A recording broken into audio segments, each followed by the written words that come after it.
Hello students, कैसे हैं आप सब। Welcome to our YouTube channel accounts expertise and we are going to start class 11th chapter 1 introduction to accounting. First of all we need to make our concepts powerful so that we can do practical work without any problem. So first of all we read the definition of accounting. What do you mean by accounting? Accounting is the process of recording financial transactions pertaining to a business. Accounting क्या है? एक process है business से related transactions, financial transactions जो हैं business से related उनको record करने का। बस सिंपल ये है कि अकाउंटिंग एक प्रोसेस है बिजनेस से रिलेटेड फाइनेंशियल ट्रांजेक्शन्स को रिकॉर्ड करने का। ठीक है, pertaining means related.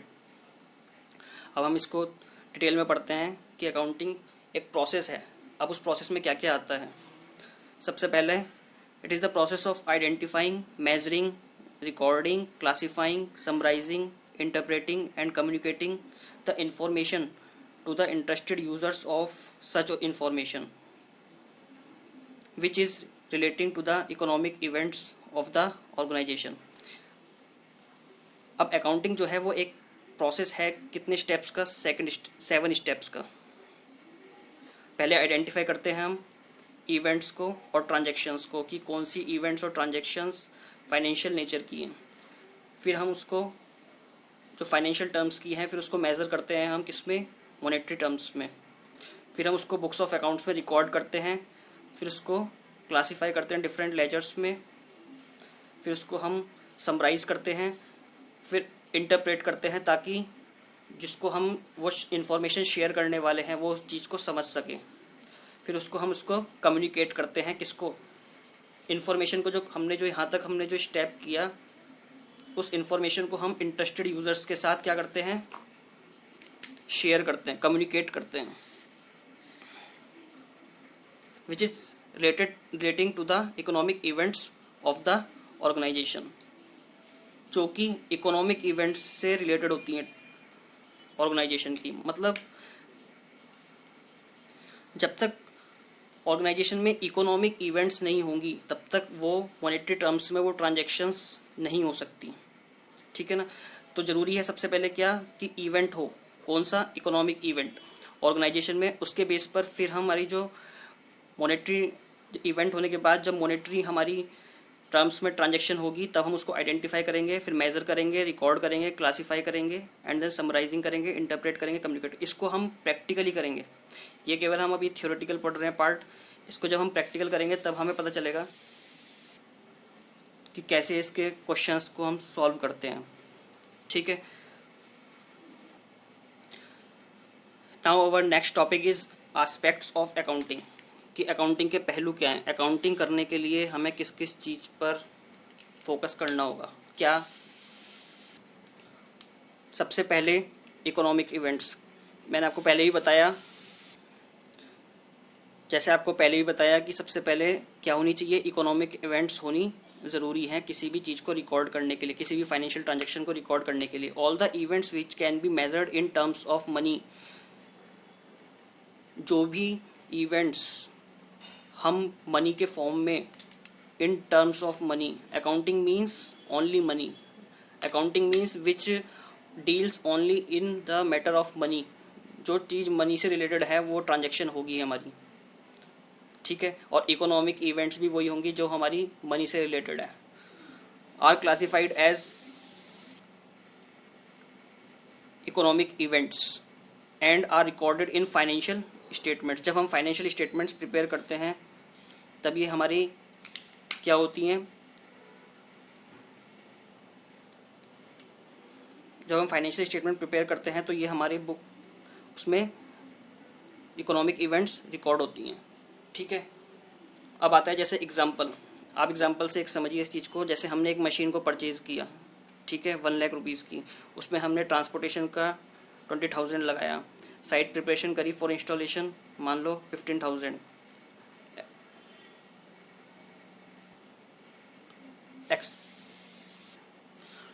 Expenditure incurred किया उसके इंस्टॉलेशन और ट्रायल रन्स पे 10,000। तो टोटल कितना हो गया हमारा 1,00,000, 1,20,000, 1,35,000, 1,45,000।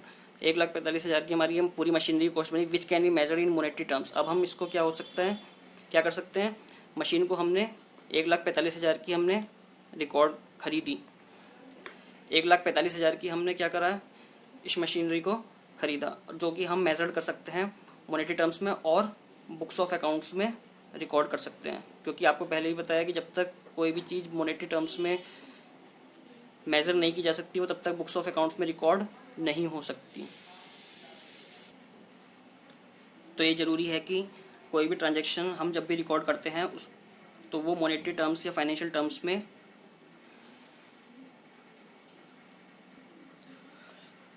मेजर होनी चाहिए। ठीक है, now our next topic is types of economic events. अब हमने इकोनॉमिक इवेंट्स पढ़ा, ठीक है, जो चीज़ ऑर्गेनाइजेशन में अकर होती है इवेंट्स, उन्हें हम इकोनॉमिक इवेंट्स कहते हैं, जिसको हम पैसे मनी वैल्यू में मेजर कर सकते हैं, उसको हम इकोनॉमिक इवेंट्स कहते हैं। अब आता है एक्सटर्नल इवेंट्स, और दो इवेंट्स। सबसे पहला आता है external events and another one is internal event. Transaction between outsider and organization. Transaction between outsider and organization, जैसे sale of goods to customers. अगर हमने कस्टमर्स को गुड्स सेल किया तो क्या होगा, हम उसे माल देंगे और बदले में पैसा लेंगे, तो ये हमारी क्या हो गई, इकोनॉमिक इवेंट्स। और हाँ, इकोनॉमिक इवेंट्स हमारी ट्रांजैक्शंस बन जाती हैं और जो हम बुक्स ऑफ अकाउंट्स में रिकॉर्ड करते हैं। Purchase of material from supplier, हमने अपने सप्लायर से पैसे में मटेरियल खरीदा। Rendering services to the customers, हमने कस्टमर्स को सर्विस प्रोवाइड की जिसके बदले में हमने उससे पैसा लिया। अब आता है internal events. Internal events occur between internal departments of the enterprise. Organisation के इंटरनल डिपार्टमेंट्स के बीच जो इवेंट अकर होती है उसको हम इंटरनल इवेंट्स बोलते हैं। ठीक है, जैसे transfer of goods from store department to manufacturing department, एक डिपार्टमेंट से दूसरे डिपार्टमेंट में गुड्स का ट्रांसफर होना। ठीक है, तो ये भी ये हुई internal events. Payment of wages to the employees. ठीक है, जैसे एम्प्लॉयज़ को वेजेस प्रोवाइड की, सैलरी प्रोवाइड की, तो ये भी क्या हुए हमारे, ये इंटरनल इवेंट हुआ। रिकॉर्ड दोनों होते हैं बुक्स में, चाहे एक्सटर्नल हो चाहे इंटरनल इवेंट हो, हम दोनों को रिकॉर्ड करते हैं। ठीक है, क्योंकि जब हम सैलरी को प्रोवाइड करेंगे एम्प्लॉयज़ को तो क्या एंट्री देंगे हम, salary account debit to cash. ठीक है ना, तो हम सैलरी प्रोवाइड करेंगे तो दोनों में मोनेटरी है, मोनेटरी टर्म्स में हम वैल्यू करते हैं दोनों को। ठीक है, Our next topic is identification, measurement, recording and communication. ठीक है, हमने पहले क्या करा, इकोनॉमिक इवेंट्स को जांचा। अब हम आइडेंटिफाई करते हैं कौन सी हमारी मॉनेटरी ट्रांजैक्शंस है, कौन सी नहीं। फिर उसको मेज़र करेंगे हम यूनिट्स में, रुपीज़ में, फिर उसको रिकॉर्ड करेंगे बुक्स ऑफ अकाउंट्स में और फिर कम्युनिकेट करेंगे इंटरेस्टेड यूजर्स को। तो आइडेंटिफिकेशन कैसे, to identify the events transactions which are to be recorded in books of accounts, to identify the events transactions which are to be recorded in books of accounts means, इसका मतलब identifying the monetary financial nature transactions, वो financial monetary nature transactions को identify करना, so that these can be recorded in books of accounts। सबसे पहला क्या हुआ, identification, जो हमने सबसे पहला स्टेप पढ़ा था क्या, अकाउंटिंग का आइडेंटिफाई करना। ठीक है, और मॉनेटरी ट्रांजैक्शंस जो होती हैं वो किस एनवायरनमेंट में होती हैं, जहाँ पे इकोनॉमिक इवेंट हो। जब तक इकोनॉमिक इवेंट नहीं होगा तब तक मॉनेटरी ट्रांजैक्शंस ऑर्गेनाइजेशन में नहीं हो सकती। अब जैसे एग्जांपल से समझते हैं इसको हम, sale and purchase of goods can be recorded in books in monetary terms. ठीक है, हम गुड्स का खरीदना या बेचना बुक्स में रिकॉर्ड कर सकते हैं monetary terms. Payment of salary payment करते हैं वो हम बुक्स में रिकॉर्ड कर सकते हैं। ठीक है। अब हम क्या बुक्स में रिकॉर्ड नहीं कर सकते, जैसे change in management policies, management की कोई भी पॉलिसीज़ में चेंज होना, वो हम रुपए में, वैल्यू में, मॉनेटरी टर्म्स में थोड़ा ना उसको हम रिकॉर्ड कर सकते हैं। तो can not be recorded in books in monetary terms, हम उसे बुक्स इन्हें बुक्स में रिकॉर्ड नहीं कर सकते मनी वैल्यू में। चेंज इन मैनेजमेंट पॉलिसीज़, किसी हम पर्सनल को हमने अपॉइंट किया, अब पर्सनल को खरीदने की कोई खरीदने की चीज़ थोड़ी ना है। पर्सनल मतलब कंपनी में किसी एम्प्लॉय को अपॉइंट किया, अब हमने उसको खरीद के थोड़ा लाए, जो हम उसको पैसे, जब हम उसको सैलरी देंगे या जब अगर हमने उसका अपॉइंटमेंट में कोई खर्चा किया है, हायरिंग कॉस्ट करी है, तब हम उसको रिकॉर्ड करेंगे। लेकिन पर्सनल की तो कोई हम एंट्री नहीं कर सकते ना बुक्स में कि पर्सनल आया, हमने कुछ कैश दिया उसके उसे खरीदने के बदले में। तीसरा साइनिंग ऑफ कॉन्ट्रैक्ट्स, कोई भी और भी एटसेट्रा और भी ट्रांजैक्शंस होती हैं जो हम बुक्स में रिकॉर्ड नहीं कर सकते। ये तो केवल जस्ट एग्जांपल के लिए है, ऐसी ट्रांजैक्शंस हम रिकॉर्ड कर सकते हैं और ये वाली ट्रांजैक्शंस हम बुक्स में रिकॉर्ड नहीं कर सकते। Next point is measurement. ठीक है, अब हमें मेज़र करना है किसको, जो ट्रांजैक्शंस है उसको मेज़र करना है। अब कोई यूनिट तो होनी चाहिए ना, अगर हम किसी चीज़ को तोलते हैं तो उसकी यूनिट्स किलोग्राम में, लीटर्स में होती है। तो फाइनेंशियल ट्रांजैक्शंस को मेज़र करने का क्या हमारा पैमाना है, क्वांटिफिकेशन। ठीक है, of business transactions into financial monetary terms by using quantification of business transactions into financial terms कहो या मॉनेटरी टर्म्स कहो, क्या है उसका क्वांटिफिकेशन करने का तरीका, मॉनेटरी यूनिट, वो क्या है, रुपीज़, पैसा। हम जो भी चीज़ रिकॉर्ड करते हैं बुक्स में या अपने खाते में जो भी लिखते हैं, वो किस पे लिखते हैं, पैसे में या रुपए में, कि हम ये कितने का खरीद के लाए, कितने का बेचा।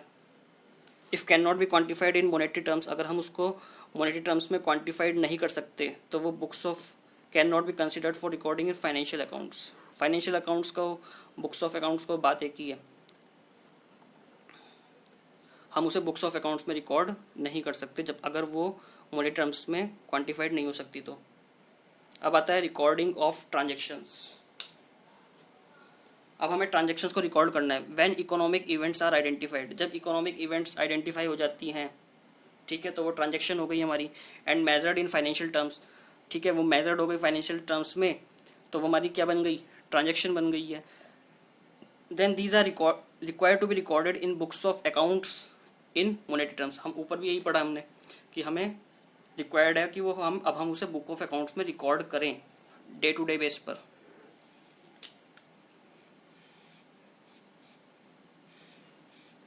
ठीक है, जैसे कैसे करते हैं हम बुक्स ऑफ अकाउंट में, जब हम इसको प्रैक्टिकल क्वेश्चंस इसके करेंगे आगे चलकर, तब हम समझेंगे कि कैसे हम किसी भी चीज़ को कैसे रिकॉर्ड करते हैं। पहले उसकी एंट्री बनाते हैं, फिर उसको लेजर में पोस्ट करते हैं, फिर समराइज, फिर ट्रायल बैलेंस, फिर balance sheet, P&L, cash flow, ये इसे फाइनेंशियल स्टेटमेंट्स बोलते हैं। ये हमारे क्या हैं, लेजर्स, ये हमारी पार्ट है अकाउंटिंग का, और ये हमारे क्या है, ये हमारे फाइनेंशियल स्टेटमेंट्स हैं। हम डिफरेंट सॉफ्टवेयर्स में एंट्रीज करते हैं, जनरल एंट्रीज करते हैं, लेजर्स बनाते हैं। ठीक है, जैसे टैली सॉफ्टवेयर हो गया, बिजी हो गया, इसमें हम क्या करते हैं, अकाउंटिंग करते हैं। फिर इसी अकाउंटिंग जो हमने पूरे साल की, उसी के बेस पे हम क्या करते हैं, फाइनेंशियल स्टेटमेंट्स बनाते हैं। Now our next topic is, our next point is communication of information and reports. After identification, measurement and recording, we will communicate the information to the interested users. When economic events are identified, measured and recorded, these are communicated in a systematic form to the internal users and external users. जब हमारी economic events identify हो जाती हैं, measured हो जाती हैं और record हो जाती हैं, ये हमारी फिर सिस्टमेटिक फॉर्म में इंटरेस्टेड इंटरनल यूज़र्स और एक्सटर्नल यूज़र्स को कम्युनिकेट होती है, उनके साथ शेयर होती है, communicated in a systematic form to the internal users and external users. ठीक है, information identified, measured, recorded daily base, weekly base पे, मंथली बेस पे या क्वार्टरली बेस पे, depending upon the need of the user, जैसा user की requirement है। Internal and external users को हम कम्युनिकेट करते हैं। अब आता है information is communicated through accounting reports. These reports provide information that are useful to a variety of users who have interest in assessing the financial performance of the company and make necessary decisions from time to time accordingly. Means these reports provide information that are useful to a variety of user. Her user की अपनी एक information की requirement होती है कि उसको information किस लिए चाहिए, इसलिए उसका क्यों इंटरेस्टेड होता है, क्योंकि वैरायटी ऑफ यूज़र्स को फाइनेंशियल परफॉर्मेंस, कंपनी की फाइनेंशियल परफॉर्मेंस कैसी चल रही है, वो सबके डिफरेंट डिफरेंट नज़रिए होते हैं. वो डिफरेंट नज़रिए क्या है वो हम आगे बताएंगे कि फाइनेंशियल परफॉर्मेंस के कंपनी के नापने के जो डिफरेंट तरीके हैं उसमें जो यूज़र्स हैं उनका इंटरेस्ट होता है. ठीक है, और अपने इंटरेस्ट के बेस पर और कंपनी की परफॉर्मेंस के बेस पर वो क्या करते हैं, नेसेसरी डिसीजंस लेते हैं कि उनको आगे क्या करना है. एग्जांपल के तौर पर अगर आप किसी कंपनी में शेयर्स लगाते हैं, शेयर्स काम करते हैं, तो आप क्या देखते हैं, कंपनी की परफॉर्मेंस, कंपनी के शेयर्स बढ़ रहे हैं या घट रहे हैं. ठीक है, तो आप क्या हुए, इंटरेस्टेड यूज़र हुए कंपनी के. अब आप कंपनी के क्या हुए, एक्सटर्नल यूज़र, क्योंकि आप कंपनी से बाहर के हैं, तो कंपनी के शेयर्स में आपका इंटरेस्ट है कि मुझे पैसा लगाना है, तो आप क्या हुए, कंपनी के इंफॉर्मेशन में इंटरेस्ट रखते हैं. तो उसी के बेस पर आप डिसाइड करेंगे कि मैं शेयर में पैसा लगाऊं या नहीं. Next point is organisation means business enterprises. What do you mean by organisation? Organisation एक बिजनेस एंटरप्राइज है. Means business enterprises whether set up for profit motive और नॉन प्रॉफिट मोटिव. ऑर्गेनाइजेशन हमारे दो बेस पर सेट होते हैं, या तो प्रॉफिट मोटिव के या नॉन प्रॉफिट मोटिव के. तो सिंपली क्या कहा है, ऑर्गेनाइजेशन एक बिजनेस एंटरप्राइज है. ठीक है, whether set for profit motive and non profit motive. अब types of organization based on profit motive, एक होता है प्रॉफिट मोटिव पर और एक नॉन प्रॉफिट पर. तो प्रॉफिट मोटिव क्या है, जो जैसे मैंने कोई कंपनी या कोई शॉप खोली है, तो मेरा ऑब्जेक्ट क्या रहता है, प्रॉफिट कमाना. अगर मुझे प्रॉफिट ही नहीं हो रहा तो मेरे बिजनेस खोलने का फ़ायदा क्या है. हम जो अकाउंटिंग पढ़ रहे हैं, जो बुक्स ऑफ अकाउंट्स में रिकॉर्ड कर रहे हैं, और जो हम फाइनेंशियल एनालिसिस करते हैं, तो क्या उसका मेन रिजल्ट क्या है, हम क्यों करते हैं इतने चीज़, वरना तो हमें करने की ज़रूरत ही नहीं है. क्योंकि अल्टीमेटली हमें किस चीज़ पर जाना है, प्रॉफिट पर.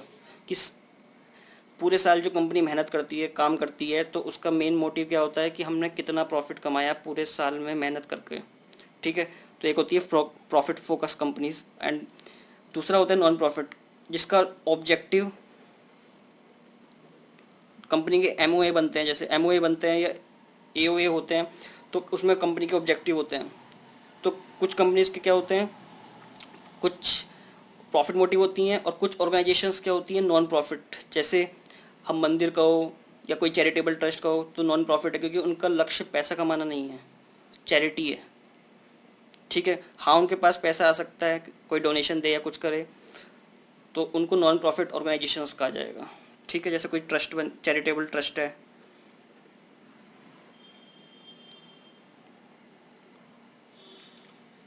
चैरिटेबल ट्रस्ट हो गई, मंदिर हो गया, तो सब इनका मतलब क्या है कि ऑब्जेक्ट प्रॉफिट कमाना नहीं है. तो हमारी दो हो गई, नॉन प्रॉफिट एंड प्रॉफिटेबल.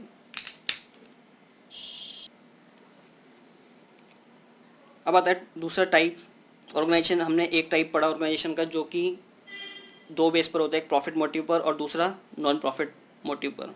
अब आता है हमारा एक ऑर्गेनाइजेशन का जो टाइप्स हैं, किस पे, लेवल या स्कोप ऑफ बिजनेस पर, कि उसका लेवल क्या है और स्कोप क्या है.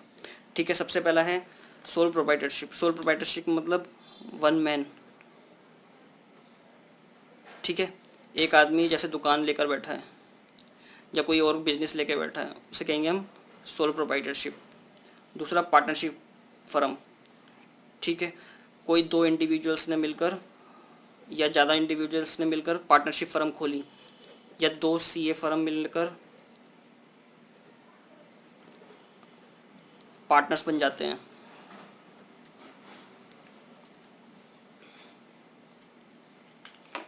ठीक है।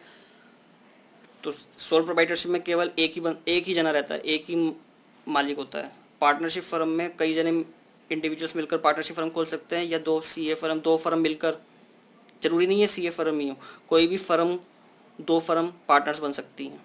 ठीक है, दो भी हो सकता है, तीन भी हो सकता है, चार भी हो सकते हैं।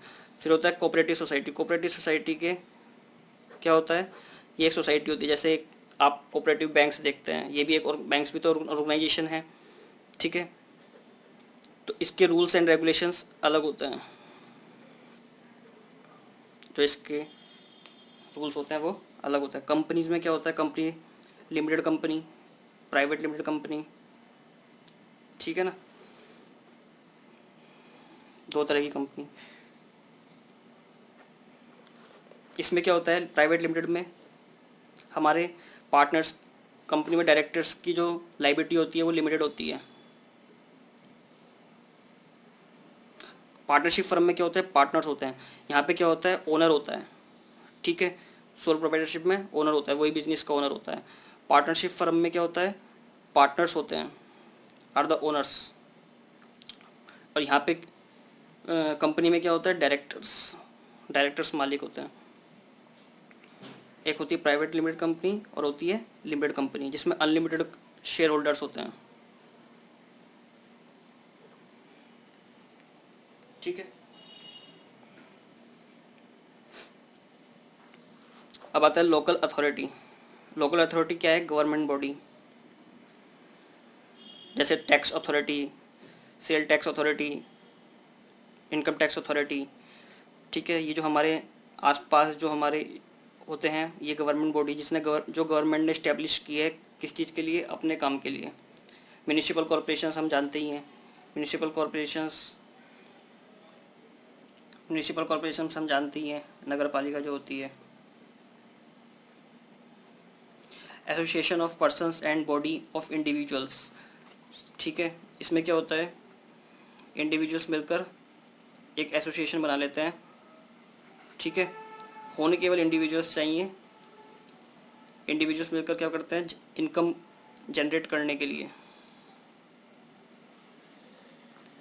एक एसोसिएशन बना लेते हैं, उसे हम बॉडी ऑफ इंडिविजुअल्स कहें या एसोसिएशन ऑफ, बात एक ही। इसमें पार्टनरशिप फर्म और कंपनीज नहीं आते।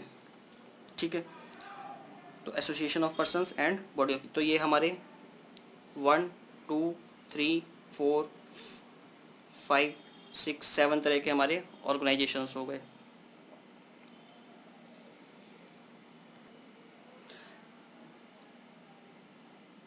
Next and last topic of today's class is interested users of information. हमने क्या पढ़ा, सबसे पहले हमने पढ़ा इकोनॉमिक इवेंट्स, फिर सेकंड नंबर पर identification, measurement, recording and communication, third number पे हमने ऑर्गेनाइजेशन पढ़ा, फिर फोर्थ नंबर पे अभी ये हमारा टॉपिक है इंटरेस्टेड यूजर्स, कि हमारे जो इन्फॉर्मेशन हमने पूरे साल कलेक्ट की है, या डेली बेस पर कलेक्ट की है, या मंथली बेस पर कलेक्ट की है, उसके इंटरेस्टेड यूजर्स कौन हैं, उसका कौन फ़ायदा उठाना चाहते हैं। ठीक है, सबसे पहला है interested users need financial information in order to make important decisions. ये आपको पहले भी बताया कि अपने इम्पोर्टेंट डिसीजंस को करने के लिए उन्हें फाइनेंशियल इन्फॉर्मेशन की ज़रूरत है। जब तक आपको कोई यही नहीं बताएगा कि उसका कंपनी का जो शेयर है या कंपनी की जो प्रॉफिटेबिलिटी है वो बहुत अच्छी है, तब तक आप डिसाइड कैसे करेंगे कि मुझे कंपनी में कुछ अमाउंट इन्वेस्ट करना है या नहीं करना है। आप कोई म्यूचुअल फंड का या किसी भी चीज़ में इन्वेस्ट करते हैं तो किस बेस पर करते हैं कि हाँ इसमें रिस्क नहीं है, लोअर रिस्क है। ठीक है, तो इंटरनल यूजर्स हमारे टू टाइप्स के होते हैं। ये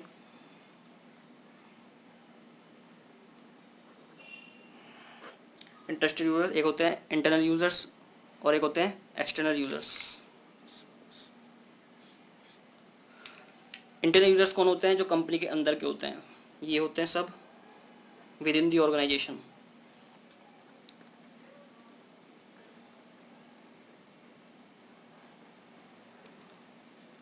ठीक है, और ये सब होते हैं हमारे आउटसाइड दी ऑर्गेनाइजेशन।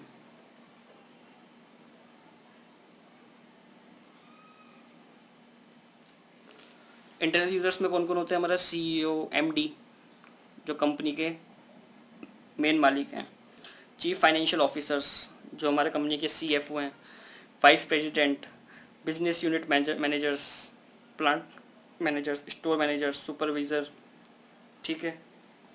इसके नीचे एम्प्लॉयज़ भी एटसेट्रा एम्प्लॉयज़ भी होते हैं, ठीक है।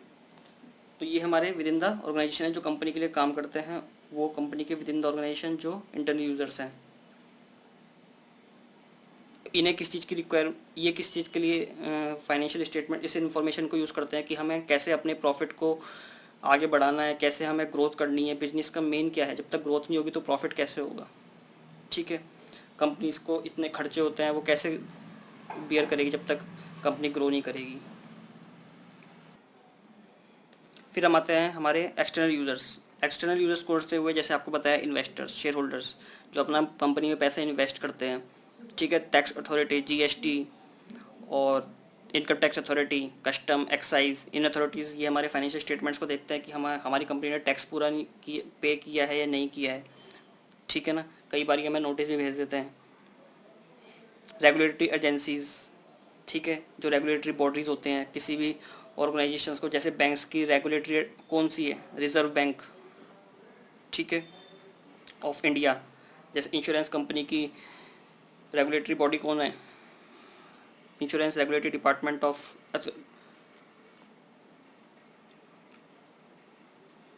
Insurance regulatory and development authority जो है जैसे हमारी, और रजिस्ट्रार ऑफ कंपनीज जो कंपनीज का सारा रिकॉर्ड अपने पास रखती है, चाहे लिमिटेड हो प्राइवेट लिमिटेड हो, क्योंकि ये कंपनी को जो रजिस्ट्रार ऑफ कंपनी है ये बेसिकली कंपनीज के लिए ही इस्टेब्लिश की गई है, ROC। यहाँ पे कंपनी के सारे डॉक्यूमेंट्स सबमिट होते हैं, चाहे कंपनी के इनकॉर्पोरेशन के हों, चाहे कंपनी के डायरेक्टर्स की हो, सारी कंपनी की जो वो है वो रजिस्ट्रार ऑफ कंपनीज के पास होते हैं।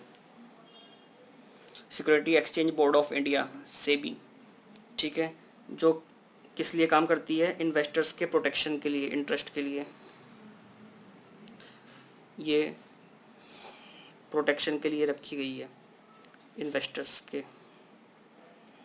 क्या? ताकि उनका पैसा कंपनी ना लेके डूब जाए, ठीक है। Labour unions, trade associations, stock exchanges, customers, ये सब क्या होते हैं? लेबर यूनियन, ESIC और EPF, trade associations, stock exchanges जैसे NSE और BSE।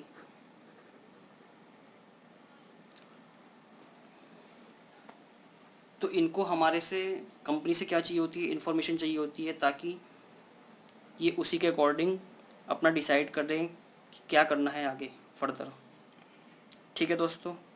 आज के लिए इतना ही, मिलते हैं अपनी नेक्स्ट वीडियो में नए टॉपिक के साथ, इसी चैप्टर को कंटिन्यू करेंगे हम आगे। तब तक के लिए बाय बाय, एंड आगे की वीडियो देखते रहिए आप हमारी, अपनी और नॉलेज गेन करने के लिए। ओके।